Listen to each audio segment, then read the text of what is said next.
तो आइए हम सबसे पहले शुरू करते हैं प्लेटो के ऊपर सुकरात का प्रभाव। क्या क्या सुकरात का प्रभाव है? जैसा कि मैंने आपको बताया कि प्लेटो के ऊपर सुकरात के 4 सिद्धांत प्रभाव डालते हैं। उनमें से पहला सिद्धांत है सद्गुण ही ज्ञान है, फिर वास्तविकता का सिद्धांत, ज्ञान का सिद्धांत और लोकतांत्रिक व्यवस्था के प्रति गुरेज या उसका विरोध। पहला सिद्धांत है सद्गुण ही ज्ञान है। ये पूरी तरीके से दार्शनिक प्रवृत्ति की स्थितियां आपको दिखाई देंगी। यहां पर सद्गुण ही ज्ञान है, ये पहला सिद्धांत आप देखें।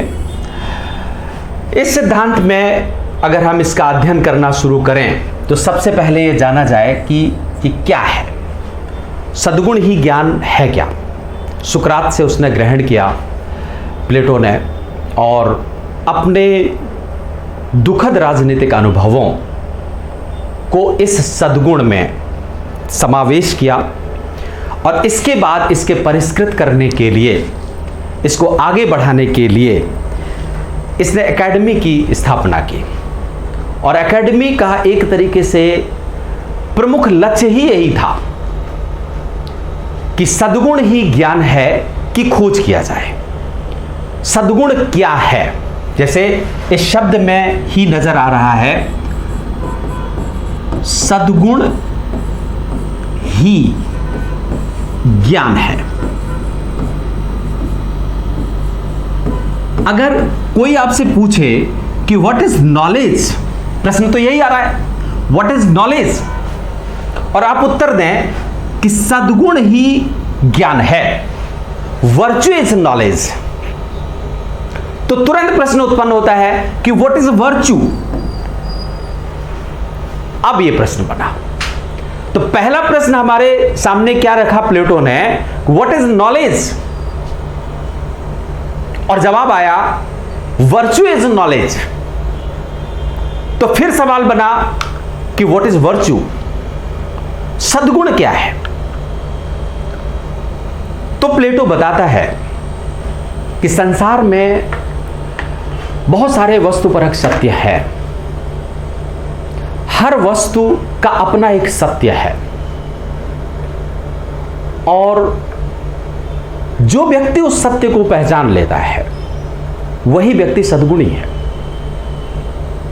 बस उस सत्य को पहचानने के लिए वास्तविकता यह है कि ना तो व्यक्ति अपने ऐन्द्रिक ज्ञान से उस सत्य को पहचान सकता है, ना अपने अनुभव से उस सत्य को पहचान सकता है, बल्कि सत्य को पहचानने के लिए व्यक्ति के अंदर बुद्धि और तर्क का होना अनिवार्य है।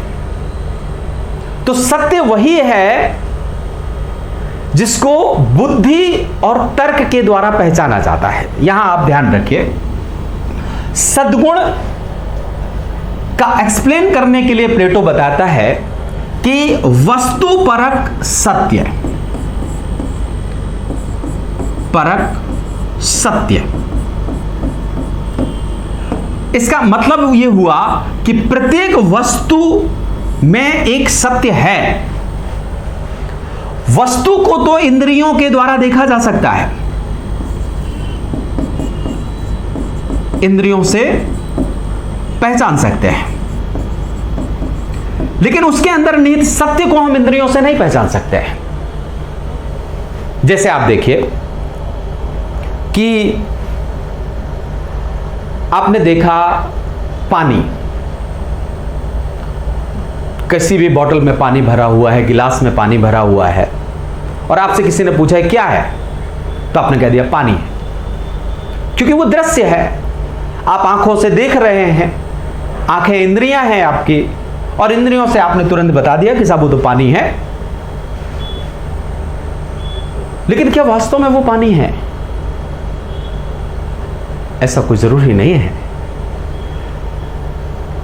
क्योंकि अगर उसे ही आप 0 डिग्री सेल्सियस में ले जाएंगे तो बर्फ हो जाएगा। तो दूसरा कहेगा साहब आप तो कह रहे थे कि पानी है, लेकिन ये तो बर्फ है। ठीक, उसी को आप अगर 100 डिग्री सेल्सियस से ऊपर ले जाएंगे तो वो वाष्प बन जाएगा। तो कहां सत्य है? तो जिस रूप में आपने देखा था वो रूप पानी था, लेकिन वास्तव में वो पानी था, यह कह पाना बहुत मुश्किल है। फिर हमने तर्क लगाया साहब, और तर्क के द्वारा हमें यह पता चला कि जब यह सामान्य तापमान में रहता है तब यह पानी है, जब यह 100 डिग्री सेल्सियस से ऊपर पहुंच जाता है तो यही वाष्प बन जाता है, अगर यह 0 डिग्री सेल्सियस में पहुंच जाता है तो यही, या उससे नीचे पहुंच जाता है तो यही बर्फ बन जाता है। तो इसका मतलब यह सत्य नहीं है कि यह पानी है, यह बर्फ भी है, यह वाष्प भी है। तो फिर पानी का सत्य चरित्र क्या है? हमसे अगर कोई पूछे कि वास्तव में पानी किसे कहते हैं, what is the definition of water,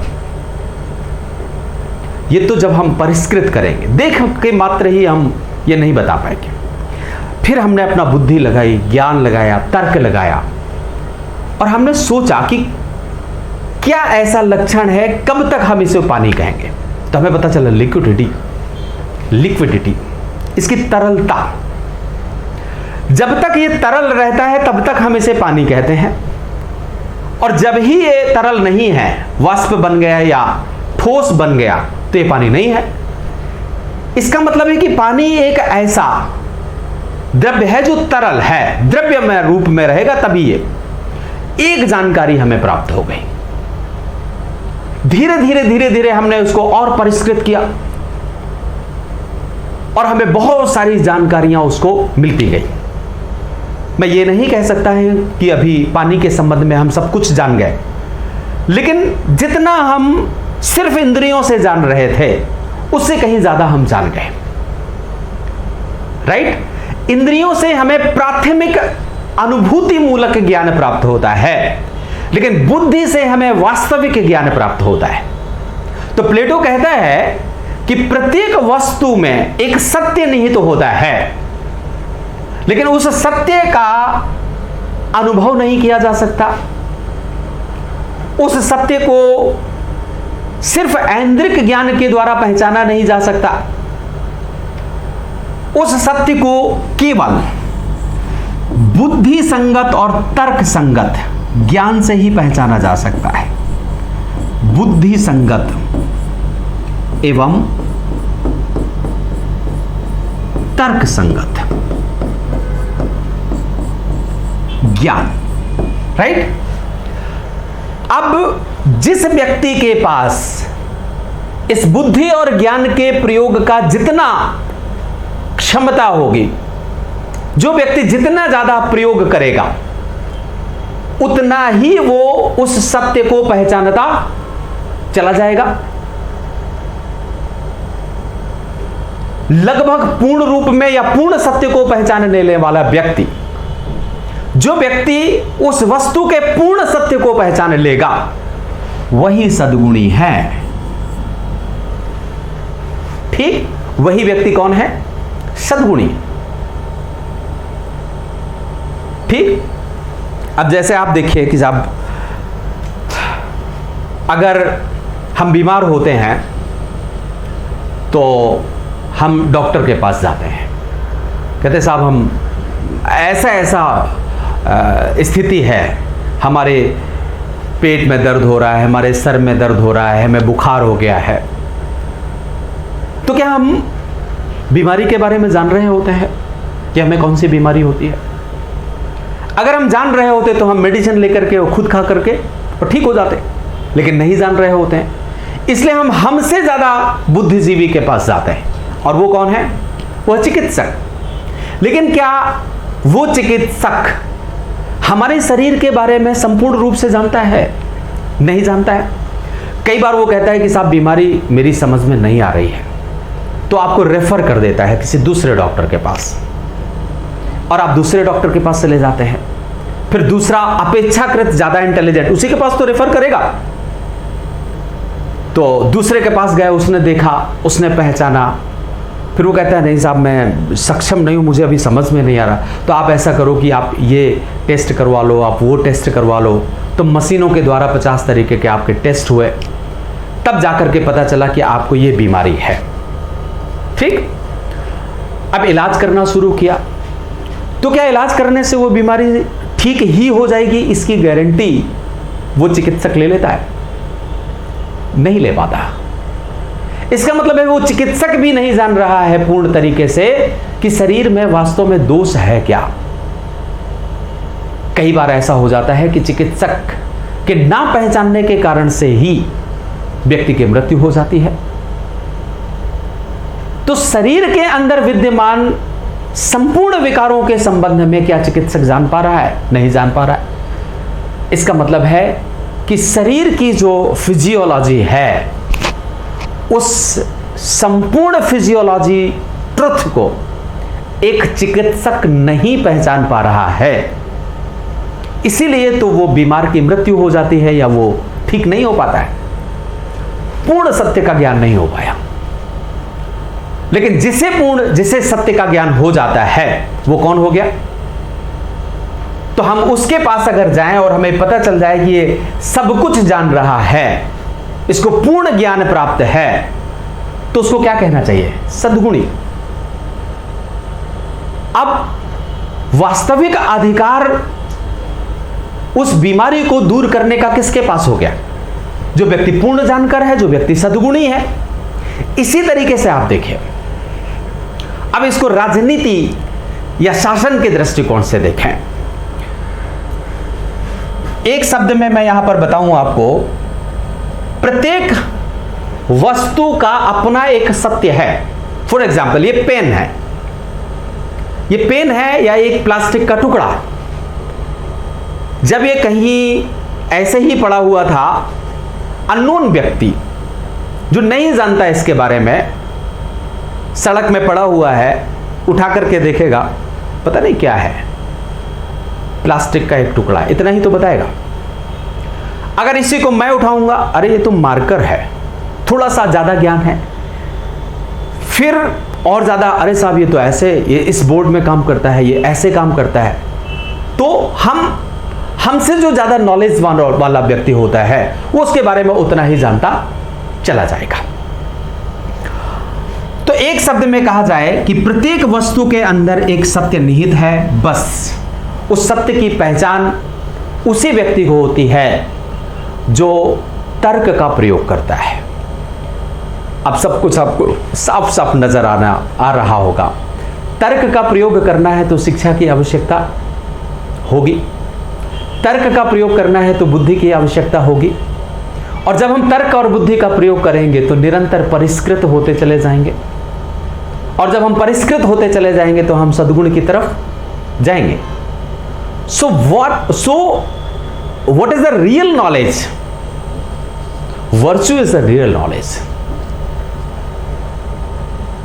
right? Virtue is the real knowledge. अब इसको दूसरे दृष्टिकोण से इस सत्य को समझने का प्रयास किया जाए। प्लेटो ने इस सत्य के बारे में बताया कि जब हम सद्गुण को प्राप्त कर लें, सद्गुण, तो वास्तव में यही सद्गुण शासन का भी आधार होता है, यही सद्गुण पारस्परिक सहयोग का भी आधार होता है। साधारण भाषा में आप समझिए, कुछ लोग ऐसे होते हैं जिनके जहन में सहयोग का कोई लेस मात्र नहीं होता है। अगर आप बहुत कष्ट में होंगे तभी वो आपको सहयोग करने वाले नहीं है, इसलिए सहयोग वो नहीं करते हैं, क्योंकि उनके अंदर सद्गुण या बुद्धि की कमी पाई जाती है, क्योंकि वो अभी तक ये नहीं पहचान पाए हैं कि समाज का आधार वास्तव में सहयोग है।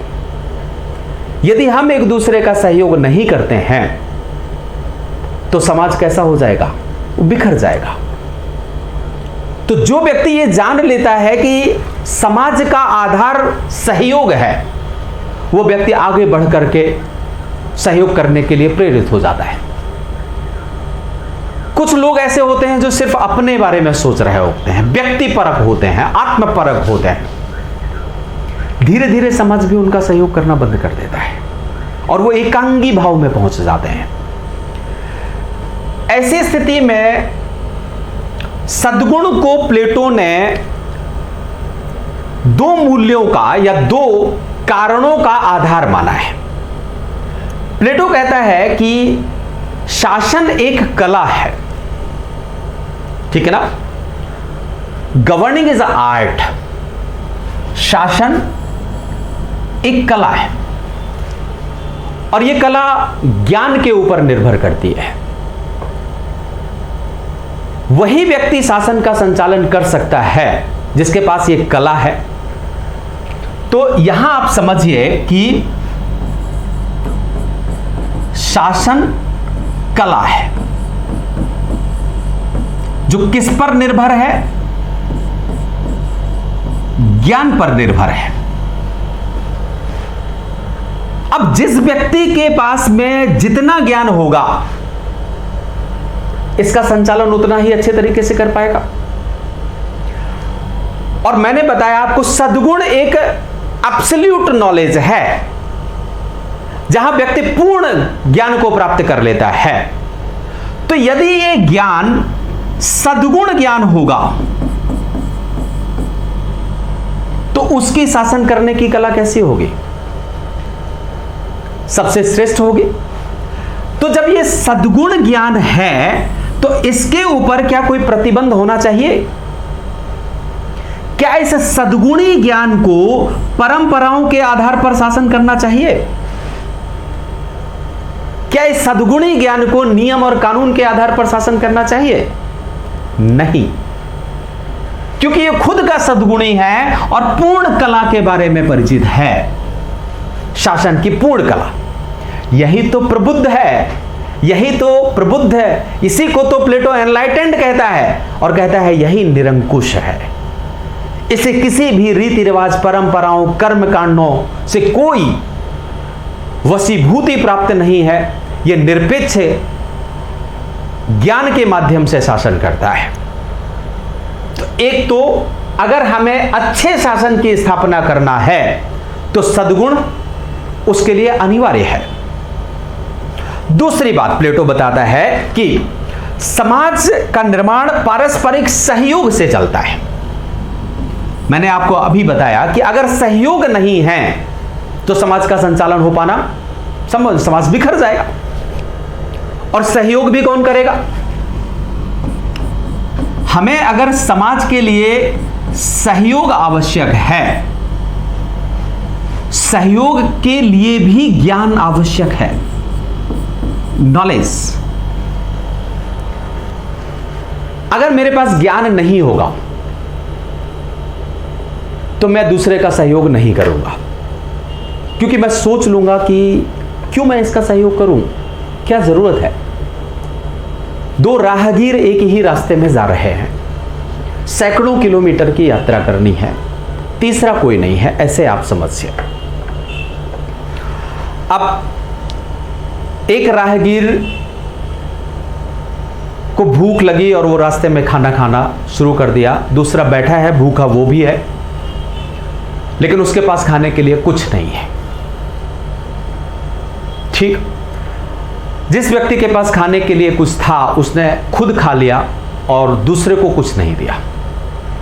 फिर आगे बढ़े, दोनों आगे चले तो जो भूखा था वो धीरे धीरे धीरे धीरे त्रस्त हो गया और उसकी मृत्यु हो गई। ठीक, अब उसके पास जो मृत्यु हुई उसके पास पीने के लिए पानी तो था, तो अब मृत्यु हो गई, उसने दूसरे ने उसको भोजन नहीं दिया, सिर्फ पानी से वो नहीं चल पाया और उसकी मृत्यु हो गई। जिसके पास भोजन था वो आगे और बढ़ता गया थोड़ा देर। अब आगे चल करके उसको प्यास लगी, लेकिन पानी तो था नहीं। अब स्वभावतः उसकी भी क्या होगी, उसको भी कष्ट का सामना करना पड़ेगा, हो सकता है उसको भी मृत्यु का सामना करना पड़े। लेकिन अगर उसने कुछ भोजन दूसरे को भी दे दिया होता और दूसरे ने कुछ पानी पहले को भी दे दिया होता तो दोनों की यात्राएं लंबी हो सकती थी, आगे बढ़ सकते थे। तो मानव समाज सहयोग पर आधारित है, लेकिन समस्या यह है कि किस व्यक्ति की आवश्यकता है और किसकी नहीं है, ये लोग पहचान नहीं पाते। इनफैक्ट यहां पर कि आवश्यकता के आधार पर ही सहयोग को देखना शुरू कर देते हैं, जबकि सहयोग का आधार आवश्यकता नहीं है। यह ध्यान रखना है, cooperation is not depends on merely need. सहयोग का आधार आवश्यकता मात्र नहीं है, यह हम कह सकते हैं। लेकिन सहयोग का आधार ज्ञान मात्र है, यह भी हम कह सकते हैं, क्योंकि ज्ञान से हमें आवश्यकता की अनुभूति होती है कि इसकी हमें आवश्यकता। ज्ञान नहीं होगा तो हमें आवश्यकता की अनुभूति नहीं हुई। उन दोनों राहगीरों को ज्ञान नहीं था, इसलिए तो आवश्यकता की अनुभूति नहीं हुई। ज्ञान से ही आवश्यकता की अनुभूति होती है और ज्ञान ही सहयोग का आधार है। तो अगर हमें समाज को बिल्ड करना है तो क्या होना चाहिए? ज्ञान। और अगर यही ज्ञान सद्गुण ज्ञान हो तो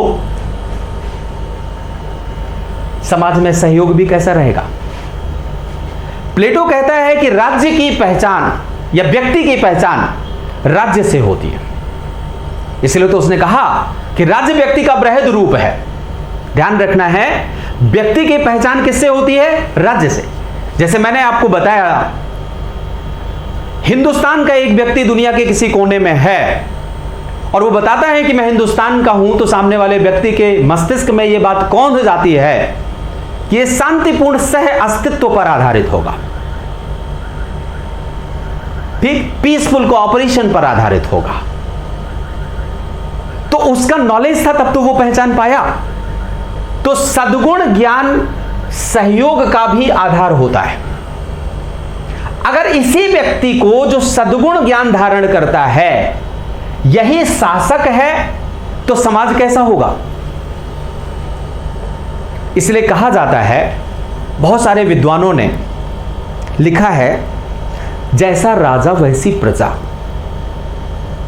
और जैसी प्रजा वैसा राजा।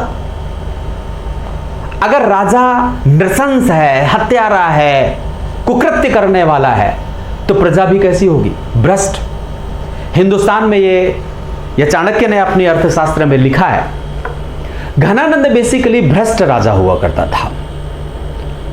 तो घनानंद के जमाने की प्रजा भी कैसी थी? भ्रष्ट थी।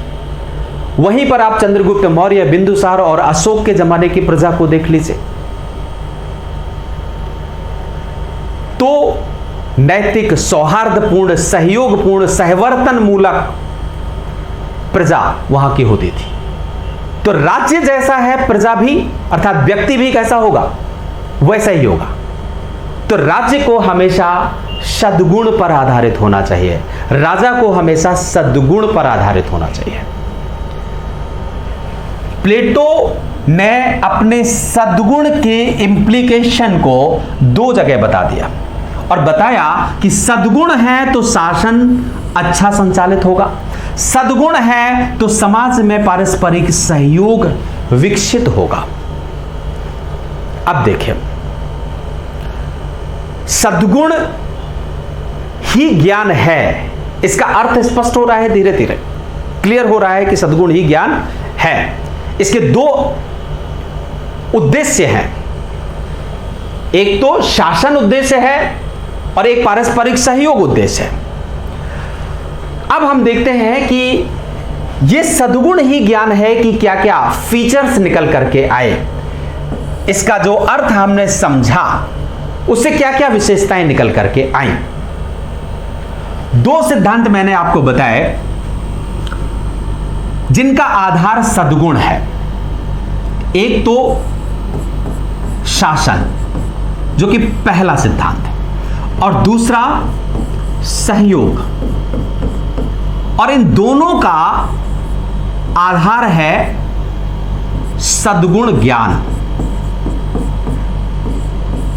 सद्गुण, वर्चू नॉलेज, राइट।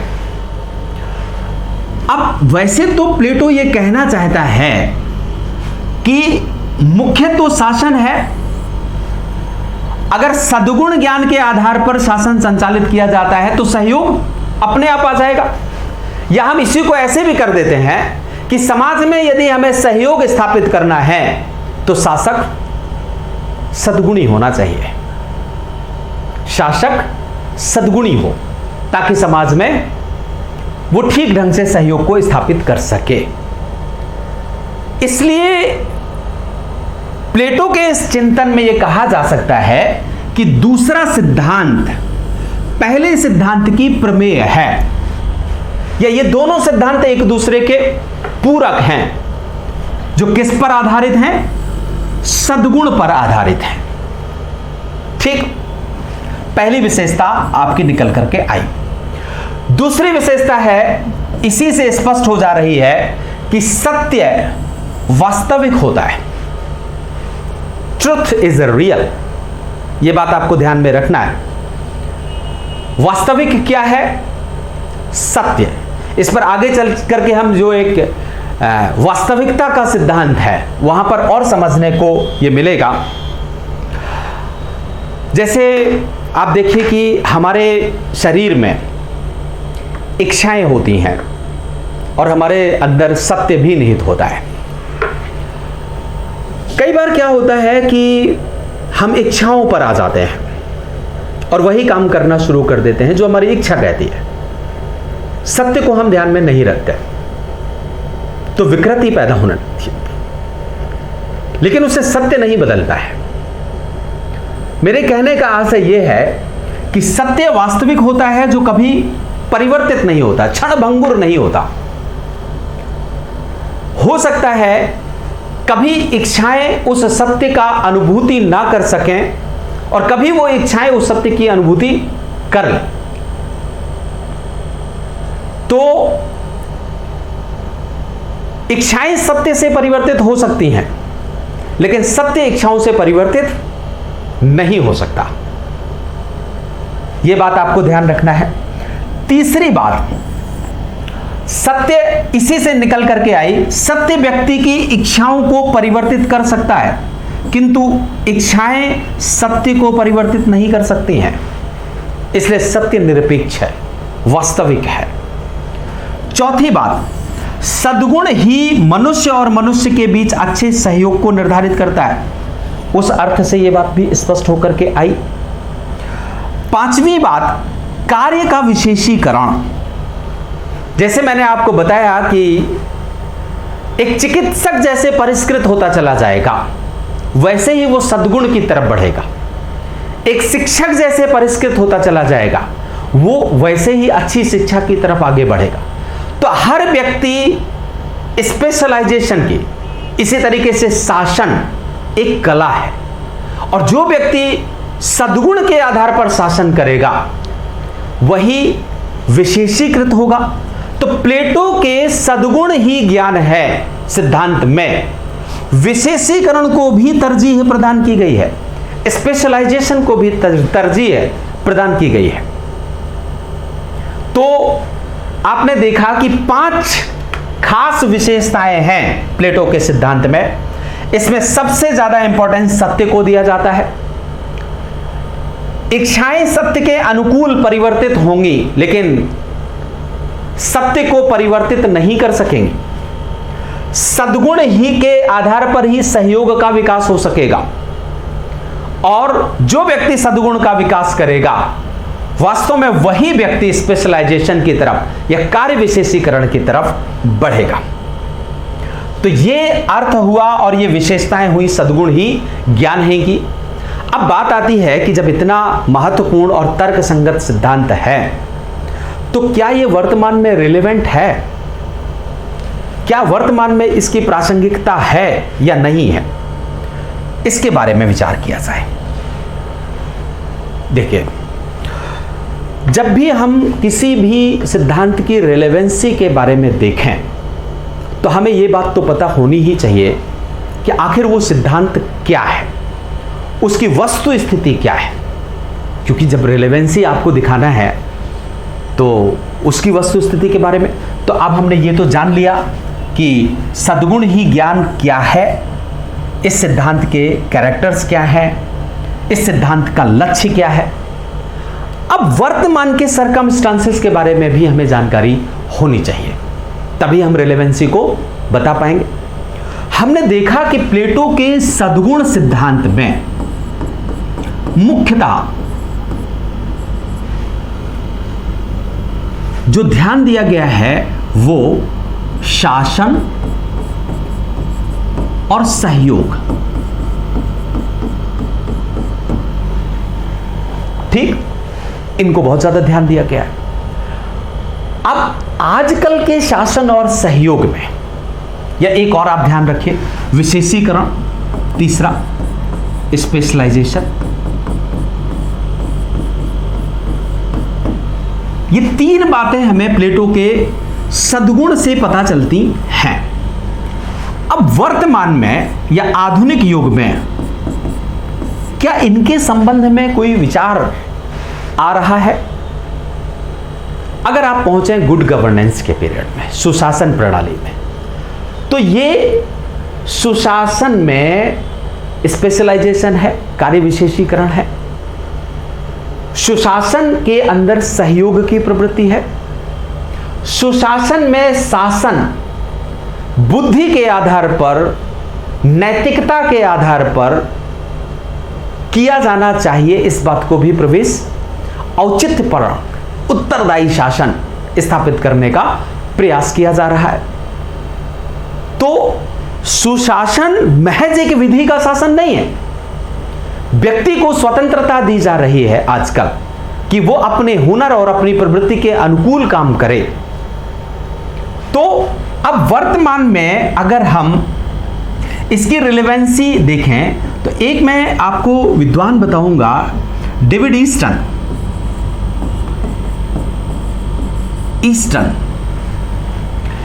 का सिद्धांत उत्तर व्यवहारवाद है। व्यवहारवाद बेसिकली, उत्तर व्यवहारवाद क्या होना चाहिए के सूत्र पर आधारित है। डेविड ईस्टन कहता है कि knowledge is implication of reason. हमारे अंदर जो तर्क उत्पन्न होता है, हमारे पास जो विवेक है, उसी विवेक का जब हम प्रयोग करना शुरू कर देते हैं तो वही ज्ञान है। अब मान लीजिए कि मेरे अंदर राजनीति विज्ञान के बारे में अगर कुछ ज्ञान है और उसका मैंने प्रयोग करके विद्यार्थियों में करना शुरू कर दिया, तो वो हो गया ज्ञान। Knowledge is implication of reason. ठीक, अब दूसरी बात होती है कि प्रत्येक व्यक्ति को अपने ज्ञान का प्रयोग समाज को समुचित रूप से विकसित करने के लिए करना चाहिए। डेविड ईस्टन का कहना है कि समाज के लिए समुचित उद्देश्यों को निर्धारित करना और उन उद्देश्यों को प्राप्त करने की चेष्टा करना ही वास्तव में अच्छे ज्ञान की उपयोगिता होती है। तो उत्तर व्यवहारवाद में हम अच्छे लक्ष्य को निर्धारित करते हैं और उस लक्ष्य को प्राप्त करने की चेष्टा करते हैं। ऐसा ही तो प्लेटो ने कहा था। प्लेटो ने क्या कहा था? ज्ञान को निरंतर परिष्कृत करके सद्गुण को प्राप्त किया जाए और सद्गुण के माध्यम से शासन किया जाए। बात सही आई? तो डेविड ईस्टन जो आधुनिक विचारक है वो किससे प्रभावित हुआ नजर आता है? ईस्टन से, वो प्लेटो से। आज के वर्तमान में सुशासन प्रणाली में देखिए आप इसका प्रयोग। विश्व बैंक ने 1992 में एक रिपोर्ट जारी करी थी, गवर्नमेंट एंड डेवलपमेंट, और वहां पर उसने गुड गवर्नेंस का कंसेप्ट दिया था। उस गुड गवर्नेंस में उसने कहा था कि सुशासन सामर्थ्य निर्माण एवं सत्ता प्रयोग का ऐसा तरीका है जो सामाजिक आर्थिक संसाधनों के साथ देश के सभी कार्यक्रमों का कुशल प्रबंधन करता है। कुशल प्रबंधन, कुशल प्रबंधन किस पर निर्भर करता है? विशेषीकरण पर निर्भर करता है, एक्सपर्टाइजेशन पर। तो आज का जो सुशासन है वो विशेषीकरण की मांग करता है। अब जो व्यक्ति जिस विधा का धनी व्यक्ति है, जिस बारे में वो जान रहा होता है, उस विधा पर ही उसे काम करना चाहिए। इसलिए आज के अगर आप डेमोक्रेटिक ब्यूरोक्रेसी को देखेंगे तो उसमें इस बात का कंसेप्ट है कि प्रत्येक व्यक्ति को उसकी प्रवृत्ति के अनुकूल कार्य मिलना चाहिए। और आज हम आधुनिक युग में 21वीं शताब्दी में प्रवृत्ति के अनुकूल काम करने की चेष्टा कर रहे हैं। इसके बारे में प्लेटो आज से कितने साल पहले कह चुका था। 340 ईसा पूर्व प्लेटो ने इस बारे में बता दिया था कि प्रत्येक व्यक्ति के अंदर क्या प्रवृत्तियां पाई जाती हैं, उन प्रवृत्तियों के आधार पर ही वो काम करे। ठीक, प्लेटो के सिद्धांत से हमें पार्टिसिपेशन नजर आ रहा है, सहमति मूलकता नजर आ रही है, उत्तरदायित्व है, अनुक्रियाशीलता है, समावेशिता है, प्रभाविता है, ये सब कुछ बढ़ रहे हैं। यही तो आज के सुशासन के आधार हैं। इसका मतलब है कि प्लेटो के सद्गुण ही ज्ञान है का सिद्धांत वर्तमान में भी प्रासंगिक है। इस तरीके की स्थितियां यहां पर पहुंचती हैं। तो प्लेटो से कई तरीके के प्रश्न बन सकते हैं। एक तो सीधा सीधा प्रश्न बनता है कि सद्गुण ही ज्ञान है, टिप्पणी करने के लिए आता है। तो आपको अगर ये टिप्पणी करने के लिए आए तो इसी बात को आप स्पष्ट कर दीजिए, यहां तक टिप्पणी करने के लिए आता है। अगर या इसको ऐसे भी पूछा जा सकता है, सद्गुण ही ज्ञान है, मत पर टिप्पणी कीजिए और बताइए कि किस प्रकार से यह वर्तमान में प्रासंगिकता धारण करता जा रहा है।